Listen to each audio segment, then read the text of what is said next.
खबर बांदा से है। भारत संचार निगम लिमिटेड बीएसएनएल के यूपी पूर्वी परिमंडल के मुख्य महाप्रबंधक आलोक कुमार मिश्रा और झांसी व्यापार क्षेत्र के प्रिंसिपल महाप्रबंधक जे.एल. गौतम ने 17-18 दिसंबर को चित्रकूट और बांदा की संचार सेवाओं की समीक्षा की। चित्रकूट में मिश्रा ने मां मंदाकिनी नदी पर जल ओसीएससी शुरू करने की घोषणा की और विधायक अनिल प्रधान से मुलाकात कर योजनाओं पर चर्चा की।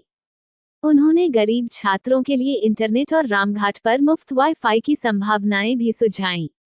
बांदा में दूरभाष केंद्र का निरीक्षण, अधिकारियों के साथ बैठक और सेवाओं के विस्तार पर जोर दिया गया। मर्दन नाका ओसीएससी को मॉडल केंद्र बनाने और महाकुंभ 2025 के दौरान निर्बाध सेवाएं देने की तैयारियों पर चर्चा हुई। बैठक में नेटवर्क सुधार और एफटीटीएच सेवाओं के विस्तार का रोडमैप प्रस्तुत किया गया। इस दौरान कई वरिष्ठ अधिकारी और कर्मचारी उपस्थित रहे। आए हैं, किस तरह का आगमन है और क्या कारण रहा यहाँ आने का? सबसे पहले आप सभी को हमारा सादर प्रणाम, नमस्कार। और आज यहाँ पे बांदा की पावन पवित्र भूमि पे आने पे मुझे बहुत हर्ष हो रहा है, बहुत प्रसन्नता हो रही है जी। और जैसा आपने बोला कि बांदा आने के पीछे अभिप्राय क्या है, तो आपको विदित होगा कि इस बार भारत दूरसंचार निगम लिमिटेड उत्तर प्रदेश पूर्वी परिमंडल प्रयागराज महाकुंभ 2025 जो कि 144 साल बाद पड़ने वाला महापर्व है, जहाँ पे पूरे देश और विदेश से साधु संत श्रद्धालु और गणमान्य अतिथियों का आगमन हो रहा है। पूरे 25 सेक्टर में विस्तृत वहाँ पे एक व्यवस्था है माननीय हमारे प्रधानमंत्री जी की, माननीय मुख्यमंत्री जी की और उत्तर प्रदेश शासन द्वारा।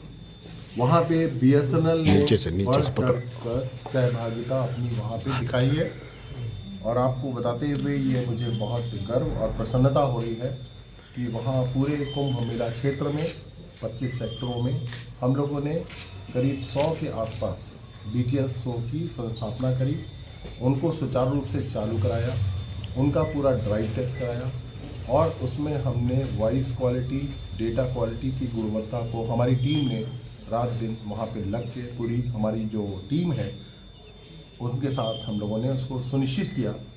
और हम लोगों ने 13 तारीख से जो कुंभ प्रारंभ हो रहा था उसके पूर्व में ही हम लोगों ने अपनी पूरी टीम के साथ उस पूरे इक्विपमेंट में मतलब पूरे 4G सेवा को पूरे मेला क्षेत्र में हम लोगों ने लागू कर दिया।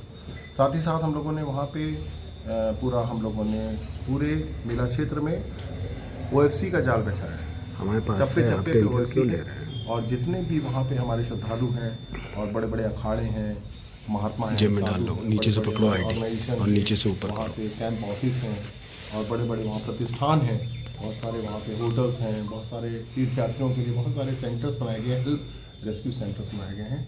वहाँ पे हम लोगों ने OFC की व्यवस्था करी है और वो OFC जो हम लोगों ने दी है उसकी सबसे बड़ी विशेषता है कि वो आपका वॉइस कॉलिंग केवल बीएसएनएल दे रहा है। कोई भी अन्यत्र और कंपनी वॉइस कॉल नहीं दे पा रही है और वॉइस कॉल बीएसएनएल की फाइबर से आ रही है। कुछ बहुत जगह बीटीएस काम नहीं कर रहे हैं, उनके लिए बोला जाता है कि वहाँ पे कभी कभी ओनर की इशू आते हैं कि जो वहाँ के मालिक होते हैं, मकान मालिक, जहाँ पे कहीं कहीं पे हम लोग रेंट पे चला रहे हैं तो कहीं कहीं पे एक्सेस की प्रॉब्लम आती है या कहीं पे बिजली यहाँ पे सप्लाई बहुत अच्छी नहीं है या कहीं पे हमारा जो रोड कंस्ट्रक्शन और बहुत सारे डेवलपमेंट एक्टिविटीज़ कारण हमारे जो फाइबर है या हमारा नेटवर्क है कभी कभी डैमेज हो जाता है, तो उसको हम कैसे रिंग नेटवर्क पे लाएं, जैसे अगर एक साइड से कटता है तो हम उसको कैसे प्रोटेक्ट करें। इन सब बिंदुओं पे भी बात करने के लिए हम लोग यहाँ पे एक अहम बैठक करने वाले हैं और साथ ही साथ हमारा जो फाइबर है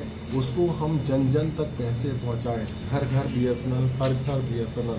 क्योंकि अब ये जो हमारा बीएसएनएल है ये और ऑपरेटर से इसलिए अलग है क्योंकि ये पूर्णतः आत्मनिर्भर है और ये पूर्ण स्वदेशी है। ये हमारे माननीय परम आदरणीय हमारे प्रधानमंत्री महाप्रबंधक जी, ये बताइए, अभी आपने कहा कि घर घर फाइबर पहुंचाने की बात कर रहे हैं, आपका ये जो है मॉर्टम और ये जो घर घर फाइबर पहुंचाने का वो तो बहुत महंगा है।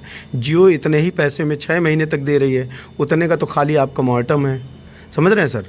और बुरी तरह स्थितियां ख़राब हैं। आप 4G 2019 में आपने उद्घाटन किया था उसका, 2019 से 4G चल रहा है आपके यहाँ बांदा में, जबकि 2G भी नहीं चल रहा है यहाँ। आप गांव-गांव की बात कर रहे हैं सर कि गांव-गांव हम नेटवर्क देखेंगे किस तरह से। हम अपने शहर की बात कर रहे हैं बांदा की, बांदा शहर में ही स्थितियाँ ख़राब हैं। आपने एक अच्छी बात कही कि यहाँ पर लाइटें लगाइए, बिजली लगाइए, आपका जनरेटर ही नहीं ठीक है, लाइट चली जाती 3-3 दिन नेटवर्क ही नहीं मिलते हैं, लोगों को कॉल कटने में, बैलेंस देखने में तक दिक्कत आ रही है, परेशानी हो रही है। तो इस पर आपका क्या कहना है? हाँ, देखिए आपने बहुत ही अच्छी बात कही है कि ये समस्याएं कुछ हैं, और ख़ास तौर से ये बांदा जो है हमारा जो लखनऊ मुख्यालय है, इसीलिए मैं यहाँ पे बांदा आया हूँ कि बांदा है या फतेहपुर है या फर्रुखाबाद है या बलिया है या देवरिया है, ये कुछ हमारे ऐसे क्षेत्र हैं या ज़िले हैं जो हमारे मुख्यालय से थोड़े दूर हैं और हम अपनी सेवाओं का विस्तार कर रहे हैं। लेकिन क्या ये सही मायने में हमारे सम्मानित जनता तक पहुंच रही हैं कि नहीं पहुंच रही हैं, इसी का मौके वारदात पे हम अपनी टीम के साथ सघन अध्ययन करने आए हैं। और आपने बोला कि यहाँ पे हमारी सेवाएं 4G की काम नहीं कर रही हैं, या 2019 में 4G चालू हुआ था और अभी 2G भी नहीं कर रहा है सर, 4G तो बड़ी बात है। बिल्कुल। तो इस दिशा में मैं आपको ये बताना चाहूँगा कि हमारे पूरे उत्तर प्रदेश पूर्वी परिमंडल में करीब 6000 BTS काम कर रहे हैं। और आपको जान के ये अति प्रसन्नता होगी कि हम लोगों ने करीब 3700 BTS उच्चीकृत कर दिए हैं 4G सेवाओं से। अब हम लोग 2G और 3G से एडवांस होकर 4G की तरफ आ गए हैं, जिसका हम लोगों ने रिगरस ड्राइव किया है। और आपको बताते हुए मुझे बहुत हर्ष भी हो रहा है कि हम एक दिन में 164 TB डेटा हम अपने कंट्रीब्यूट कर रहे हैं, जो कि पहले जो हम आज से 4 महीने पहले ये हमारे डेटा में कम से कम 10 गुने की बढ़ोतरी हुई है। और 164 TB जो डेटा है हमारे नॉर्थ जोन में, सुन लीजिएगा, ये पूरे नॉर्थ जोन में सबसे ज़्यादा डेटा ट्रांसमिट करने वाला उत्तर प्रदेश परिमंडल है। उसका बांदा एक अभिन्न अंग है। हो सकता है कि बांदा में कुछ ऐसे हमारे सेक्टर्स होंगे, कुछ ऐसे हमारे क्षेत्र होंगे जहाँ पे हो सकता है कि अभी हमारे 4G के टावर वहाँ पे लग ना पाए हों, लेकिन उसके लिए हम कृत संकल्प हैं। बांदा शहर की बात कर रहा हूँ सर। शहर में मैं बोल रहा हूँ हाँ, कि कुछ अभी मैं अपनी टीम के साथ समीक्षा करूंगा, उसमें ये देखने की कोशिश करूंगा कि यहाँ पे ब्लैक स्पॉट कौन से हैं, कवरेज होल कौन से हैं, और उसके लिए 31 मार्च 2025 तक हम लोगों ने कटिबद्ध हैं, कृत संकल्प हैं कि बांदा के, चाहे चित्रकूट के या करबी के या जितने भी आसपास के हमारे क्षेत्र हैं, उन सब क्षेत्रों में हम सारे के सारे टावर को 4G सेवा में उच्चीकृत करेंगे। और इन सारे टावरों में जो इंफ्रा की दिक्कतें होती हैं, जैसा आप बोल रहे हैं काम नहीं करते हैं, तो उनकी इंफ्रा की दिक्कतों के लिए अभी हाल में ही एक बड़े व्यापक पैमाने पे हम लोगों ने अपनी इंफ्रा व्यवस्था को दुरुस्त करने के लिए हम लोगों ने सफिशिएंट क्वांटिटी में बैटरी और पावर प्लांट की व्यवस्था करी है, जो हम लोगों को पूरी तरह से संभावना। आलोक सर, रात में जब लाइट चली जाती है तो पूरा नेटवर्क धड़ाम हो जाता है, उस पर क्या कहना है? देखिए रात में ऐसा है, या रात हो या दिन हो, देखिए ऐसा है कि रात में जो आप कह रहे हैं कि चली आती है, ये हमारे जो कुछ आपके रूरल एरियाज हैं या जो हमारे थोड़े से दूर के क्षेत्र हैं, जहाँ पे आपको भी पता होगा कि विद्युत व्यवस्था हमारी